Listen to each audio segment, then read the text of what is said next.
5 अगस्त को बांग्लादेश में हुई व्यापक हिंसा और छात्रों के उग्र प्रदर्शन के बाद शेख हसीना को अपना पद और वतन दोनों छोड़ना पड़ा।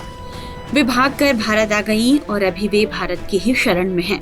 शेख हसीना का बांग्लादेश से भारत आना उनके विरोधियों को रास नहीं आ रहा। शेख हसीना की कट्टर विरोधी खालिदा जिया की पार्टी शेख हसीना को शरण देने से भारत से नाराज हो गई है। शेख हसीना को भारत में शरण देने पर कट्टर प्रतिद्वंदी और बांग्लादेश के पूर्व प्रधानमंत्री खालिदा जिया की पार्टी बांग्लादेश नेशनलिस्ट पार्टी के नेता भारत पर भड़के हुए हैं। पार्टी ने कहा है कि अगर भारत शेख हसीना की मदद करेगा तो उससे सहयोग करना मुश्किल हो जाएगा। बीएनपी के वरिष्ठ नेता और मंत्री रह चुके गेश्वर रॉय ने मीडिया से बात करते हुए कहा, उनकी पार्टी भारत और बांग्लादेश के बीच पारस्परिक सहयोग का समर्थन करती है, लेकिन अगर आप हमारे दुश्मन की मदद करेंगे तो हमारे लिए पारस्परिक सहयोग को जारी रखना मुश्किल हो जाएगा। शेख हसीना को भारत ढो रहा है। भारत और बांग्लादेश के लोगों को एक दूसरे से कोई दिक्कत नहीं है, लेकिन क्या भारत को पूरे देश की जगह एक पार्टी को बढ़ावा देना चाहिए? वहीं शेख हसीना के भारत में रुकने को लेकर अंतरिम सरकार के मुखिया मोहम्मद यूनुस भी चिढ़े हुए हैं। शपथ ग्रहण समारोह से पहले मोहम्मद यूनुस ने एक भारतीय टीवी चैनल को दिए बयान में पूर्व प्रधानमंत्री शेख हसीना के भारत में रुकने को सही नहीं बताया।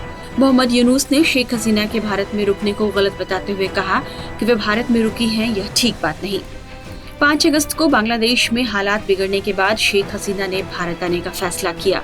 भारत सरकार ने भी उन्हें निराश नहीं करते हुए अपने यहाँ शरण दी और वे अभी हिंडन एयरबेस में सेफ हाउस में रुकी हुई हैं।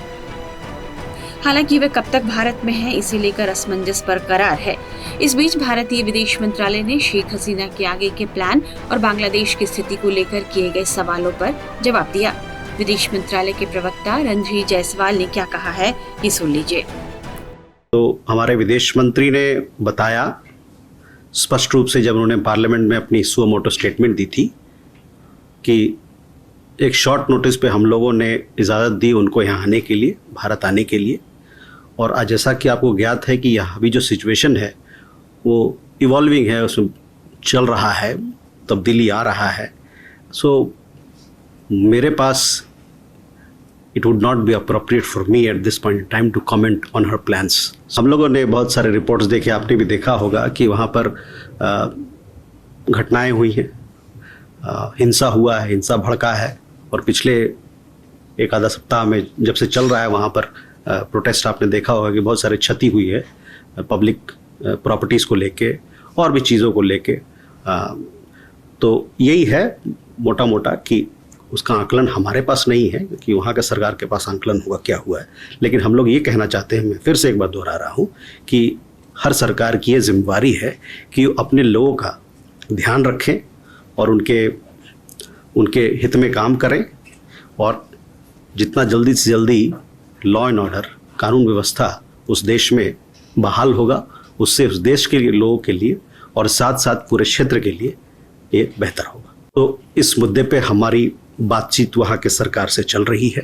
जैसा कि आप जानते हैं कि वहाँ पर हमारा हाई कमीशन के अलावा 4 और असिस्टेंट हाई कमीशन भी हैं।